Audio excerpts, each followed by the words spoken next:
दोस्तों, कोलकाता मामले में हम जो सीसीटीवी वीडियो आपको दिखाने जा रहे हैं, उसे देखकर आप चौंक जाएंगे। इस वीडियो में 2-3 लोग साफ दिखाई दे रहे हैं।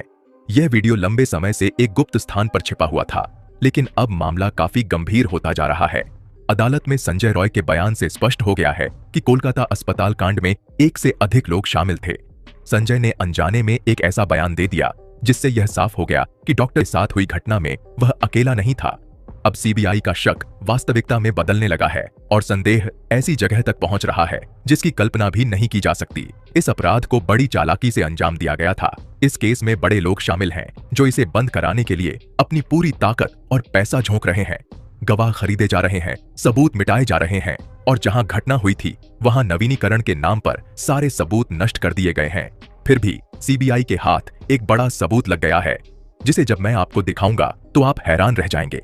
अब यह स्पष्ट होने लगा है कि डॉक्टर की बेटी के साथ हुई बेरहमी में लगभग 7 लोग शामिल थे। एक चौंकाने वाले खुलासे में बताया गया कि इन 7 लोगों ने पहले शराब पी, फिर पीड़िता के हाथ कसकर पकड़े, उसे मारा और उसके साथ अमानवीय कृत्य किया। ऐसा भी लगता है कि इस घिनौने काम के दौरान बाहर कुछ लोग पहरा दे रहे थे ताकि कोई आ जा न सके। खुलासे में दावा किया गया है कि 7 लोगों में से 2 ने महिला की टांगें पकड़ी और उसे जकड़ दिया। इसके बाद संजय को बुलाया गया, लेकिन यह तो केवल शुरुआत है। आगे के खुलासे से यह पक्का हो गया कि यह अपराध अकेले संजय का नहीं था, बल्कि इसमें कई लोग शामिल थे। अब प्रिंसिपल समेत 7 लोगों का बचना असंभव है। इस मामले की पूरी जानकारी हम विस्तार से देंगे, लेकिन दोस्तों, डॉक्टर की बेटी के लिए, उस बेचारी बिटिया के लिए कमेंट बॉक्स में एक बार justice for Kolkata female doctor जरूर लिखें। वीडियो को लाइक या चैनल को सब्सक्राइब करें या न करें, लेकिन कोलकाता डॉक्टर बिटिया को न्याय जरूर मिलना चाहिए। जिसने यह जघन्य अपराध किया है उसे कड़ी से कड़ी सजा मिलनी चाहिए। आपको क्या लगता है, उसकी सजा क्या होनी चाहिए? फांसी या इससे भी कठोर कुछ और? हमें कमेंट सेक्शन में जरूर बताएं। दोस्तों, अदालत में संजय ने वह सच कबूल कर लिया है जिसका पूरा भारत बेसब्री से इंतजार कर रहा था। पूरे देश को पहले से ही शक था कि यह जघन्य अपराध एक व्यक्ति का नहीं हो सकता, और अब यह शक हकीकत में बदलता दिख रहा है। इस घिनौने कृत्य में कोई एक नहीं बल्कि लगभग 7 लोग शामिल हैं और सब कुछ पूरी योजना के तहत किया गया था। इसी वजह से सीबीआई अब पूरी तरह से एक्शन में आ गई है और कोलकाता के डॉक्टर की बेटी के मामले में 7 आरोपियों का पॉलीग्राफ टेस्ट शुरू कर दिया गया है। सीबीआई के अनुसार बिना दरवाजे वाले सेमिनार हॉल में डॉक्टर की बेटी के साथ जो हुआ, उसमें बिटिया की चीखें किसी को सुनाई क्यों नहीं दी? इसका कारण यह था कि दरिंदे पूरी तरह से सुरक्षा में थे। उन्हें पूरा विश्वास था कि उनके आदमियों के रहते हुए कोई अंदर नहीं आ सकता। अब सीबीआई इस बात की जांच कर रही है कि अपराध को बिना किसी रुकावट के कैसे अंजाम दिया गया। क्या कोई व्यक्ति हॉल के बाहर पहरा दे रहा था? सीबीआई यह भी जानने की कोशिश कर रही है कि सेमिनार हॉल से कोई चीख या शोर क्यों नहीं सुनाई दिया। इन तथ्यों से यह साफ हो रहा है कि डॉक्टर की बेटी के साथ दरिंदगी सेमिनार हॉल में नहीं बल्कि कहीं और की गई थी।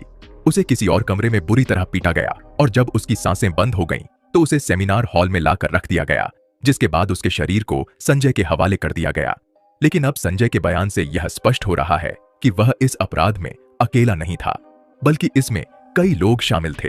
अदालत में संजय के बयान को जानने से पहले आइए उस सबसे चौंकाने वाले खुलासे पर नजर डालते हैं जिसमें 7 लोगों के शामिल होने का दावा किया जा रहा है। दरअसल सोशल मीडिया पर एक पोस्ट के माध्यम से यह दावा किया गया है कि कोलकाता के सर्जिकल मेडिकल कॉलेज और अस्पताल में डॉक्टर की बेटी की हत्या संजय रॉय ने नहीं बल्कि अस्पताल के 7 ट्रेनी डॉक्टरों ने की थी।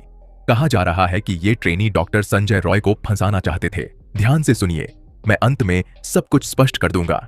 इस पोस्ट में बताया गया है कि इन ट्रेनी डॉक्टरों ने पहले डॉक्टर की बेटी के साथ दरिंदगी की और फिर उसकी टांगों को बेरहमी से चीर दिया, जैसे महाभारत में भीम ने जरासंध का वध किया था।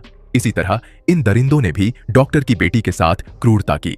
इस मुद्दे पर सामाजिक कार्यकर्ता मधु किश्वर ने भी सोशल मीडिया प्लेटफॉर्म एक्स यानी ट्विटर पर एक पोस्ट किया जिसमें उन्होंने अस्पताल में काम करने वाली एक महिला डॉक्टर और उसके दोस्त के बीच हुई फोन कॉल का जिक्र किया। इस बातचीत का ऑडियो, जो बंगाली में है, भी उन्होंने शेयर किया है। माना जा रहा है कि इस ऑडियो कॉल से सीबीआई को कई महत्वपूर्ण सुराग मिल सकते हैं। मधु किश्वर के अनुसार इस बातचीत में बताया गया है कि डॉक्टर की बेटी एक बहुत ही होशियार छात्रा थी, लेकिन उसे अस्पताल और प्रिंसिपल के कुछ बेहद भयानक राज पता चल गए थे, जिसके कारण उसे धमकियां दी जा रही थीं। उसे अपनी थीसिस पूरी नहीं करने दी जा रही थी और उसे मानसिक रूप से परेशान किया जा रहा था। इसके बावजूद डॉक्टर की बेटी डरी नहीं। उसने साहसपूर्वक विरोध किया और स्पष्ट रूप से कहा कि अगर उसे और परेशान किया गया तो वह अस्पताल की काली करतूतों को उजागर कर देगी। इस धमकी के बाद उसे पिछले 6 महीनों से लगातार प्रताड़ित किया जा रहा था। उसे बिना रुके 26 घंटे की नाइट शिफ्ट पर रखा जा रहा था और उस पर भारी काम का दबाव डाला जा रहा था। सीनियर पीजीटी और अन्य लोग भी इस बात से अच्छी तरह वाकिफ थे कि प्रिंसिपल और उंडा ग्रुप नेक्सस का इस स्टूडेंट पर कितना दबाव है। इससे साफ है कि प्रिंसिपल समेत पूरा अस्पताल उस महिला के खिलाफ खड़ा था, क्योंकि वह सच और न्याय के लिए समझौता करने को तैयार नहीं थी। इन सब के बावजूद वह लड़की अपने स्टैंड पर दृढ़ रही। 9 अगस्त 2024 की रात इन सभी ने मिलकर उसके खिलाफ एक गहरी साजिश रची। पोस्ट में बताया गया है कि डॉक्टर की बेटी के साथ जो कुछ भी किया गया वह एक सुनियोजित षड्यंत्र था। यह अब तक का सबसे खौफनाक खुलासा है और सीबीआई इसी आधार पर अपनी जांच को आगे बढ़ा रही है। बातचीत में यह भी सामने आया है कि पहले कई पीजीटी और सीनियर डॉक्टर सेमिनार रूम में आराम किया करते थे, लेकिन उस रात पीड़िता को अकेले वहां सोने के लिए कहा गया। कुछ स्टूडेंट्स ने यह अफवाह फैला दी कि कमरा निर्माणाधीन है और वहां कोई न जाए। इसके बाद सेमिनार हॉल में कोई भी नहीं गया, जिससे पीड़िता को पूरी तरह से अकेला और असुरक्षित छोड़ दिया गया। अस्पताल की एक डॉक्टर ने फोन पर दावा किया कि घटना से पहले 4 साथी स्टूडेंट्स ने पीड़िता के साथ सेमिनार रूम में डिनर किया था, जिसमें एक लड़की भी शामिल थी। ये चारों अब सीबीआई के रडार पर हैं और उनका पॉलीग्राफ टेस्ट भी किया जा रहा है। डिनर के बाद पीड़िता को सेमिनार रूम में अकेले सोने के लिए कहा गया। बातचीत में यह भी बताया गया कि करीब 7 लोगों का एक समूह नीचे गया, शराब पी और फिर उन्होंने पीड़िता के हाथ कसकर पकड़े, उसे मारा और उसके साथ अमानवीय कृत्य किए। इस अपराध में एक महिला इंटर्न ने भी मदद की। खुलासे में यह भी दावा किया गया है कि उनमें से 2 ने पीड़िता के पैर पकड़कर उन्हें इतनी बुरी तरह खींचा कि उसकी पेल्विक हड्डियां टूट गईं। उन्होंने उसकी कॉलर बोन को भी तोड़ दिया और फिर उसे उल्टा लिटाकर उस पर जूतों से प्रहार किया। इतना ही नहीं, उसके सिर को इतनी बेरहमी से कुचला गया कि उसकी खोपड़ी फट गई। इस तरह 9 अगस्त की देर रात कोलकाता के सर्जिकल मेडिकल कॉलेज में डॉक्टर की बेटी के साथ यह घिनौना अपराध किया गया। अगर ये सभी दावे सच हैं, तो सीबीआई को इन 7 लोगों के खिलाफ जरूर सबूत मिलेंगे। उम्मीद है कि संजय के साथ इन सभी दोषियों को भी कड़ी से कड़ी सजा मिलेगी। इसके बाद जब ये सभी लोग अपराध को अंजाम देकर सीढ़ियों से नीचे उतर रहे थे, तो उन्होंने संजय रॉय को देखा, जो ग्रुप डी के अन्य कर्मचारियों के साथ शराब पी रहा था। इन डॉक्टरों ने संजय से कहा कि वह सेमिनार रूम में जाए, क्योंकि वहां उसके लिए एक लड़की है। इसके बाद संजय ने सेमिनार रूम में डॉक्टर की बेटी को बेहोश हालत में पाया और उसके साथ अपराध किया, ताकि उसका शरीर भी उन 7 मर्दों के लिक्विड से प्रभावित हो जाए। अगले सुबह उस बेटी का शरीर मिला, जिससे देश भर के डॉक्टरों में आक्रोश फैल गया और उन्होंने विरोध प्रदर्शन किया। यह ट्वीट सीबीआई की जांच में एक महत्वपूर्ण भूमिका निभा सकता है, क्योंकि माना जा रहा है कि सीबीआई ने पहले ही इन 7 लोगों को अपने रडार पर ले लिया है। इस कोलकाता केस में 7 आरोपियों का पॉलीग्राफ टेस्ट शुरू हो चुका है। मुख्य आरोपी संजय रॉय का टेस्ट जेल में ही किया जा रहा है। इसके अलावा सीबीआई ने आर.जी.कर मेडिकल कॉलेज के पूर्व प्रिंसिपल डॉ. संदीप घोष, 4 डॉक्टर जो वारदात की रात पीड़िता के साथ थे और एक वॉलंटियर को भी अपनी जांच के घेरे में लिया है। इन सभी का पॉलीग्राफ टेस्ट सीबीआई के कोलकाता ऑफिस में हो रहा है। 8 अगस्त की रात इन डॉक्टरों में से कुछ ने पीड़िता के साथ डिनर किया था। फिलहाल सीबीआई इन सभी से गहराई से पूछताछ कर रही है, लेकिन अदालत में आरोपी संजय ने एक बयान देकर सभी को चौंका दिया।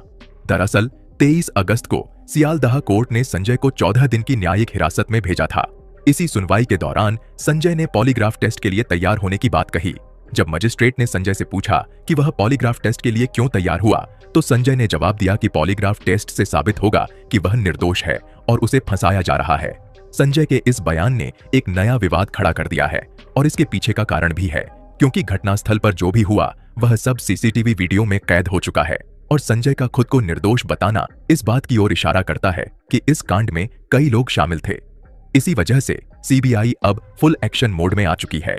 सीबीआई का मकसद इन कर्मचारियों के बयानों की सच्चाई को जांचना है, क्योंकि सीबीआई अब तक बाकी मेडिकल रिपोर्ट्स जैसे कि पीड़िता के शरीर से लिए गए सबूतों को सीधे तौर पर घटना से जोड़ने में नाकाम रही है।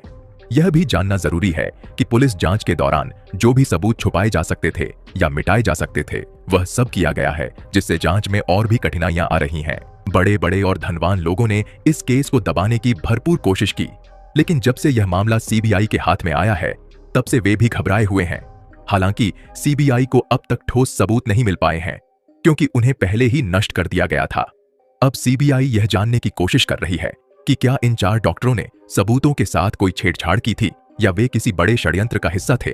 पोस्टमार्टम रिपोर्ट से छेड़छाड़ करने में प्रिंसिपल समेत ये सभी लोग बेहद माहिर थे और इसी वजह से सीबीआई इस घटना की कई एंगल से जांच कर रही है। आरजीकर अस्पताल के पूर्व प्रिंसिपल संदीप घोष से लगातार पूछताछ की जा रही है, लेकिन वह बार बार अपने बयान बदल रहे हैं। इससे यह साफ होता जा रहा है कि इस कांड में उसका बड़ा हाथ हो सकता है। संदीप घोष के घर पर भी छापे मारे जा रहे हैं, लेकिन अब भी यह सवाल बना हुआ है कि इस पूरे मामले के पीछे कौन है जो इन सबको बचा रहा है। कौन है वे पावरफुल लोग जिनका नाम सामने नहीं आ रहा है, लेकिन जो पर्दे के पीछे से इन दोषियों की मदद कर रहे हैं। इस केस में सीसीटीवी फुटेज की भी गहराई से जांच की जा रही है। अस्पताल के सेमिनार हॉल के दरवाजे की चिटकनी कुछ दिनों से टूटी हुई थी और यह भी जांच का एक महत्वपूर्ण बिंदु है और इस बात का पहले से ही अंदाजा था। इसी कारण जब डॉक्टर रात को 2 से 3 बजे के बीच हॉल में गईं, तो दरवाजा बंद नहीं कर सकीं।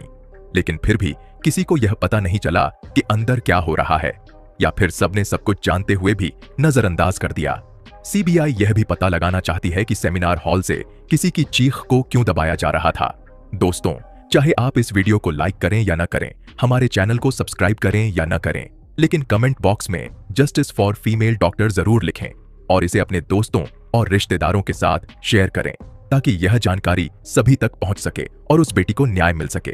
दोस्तों, अगली वीडियो में फिर मिलते हैं आपसे अगली वीडियो में। तब तक के लिए आप इस वीडियो को लाइक कीजिए, अपने दोस्तों के साथ, अपने घर वालों के साथ शेयर कीजिए और चैनल को सब्सक्राइब करके बेल आइकन को प्रेस कर लीजिए।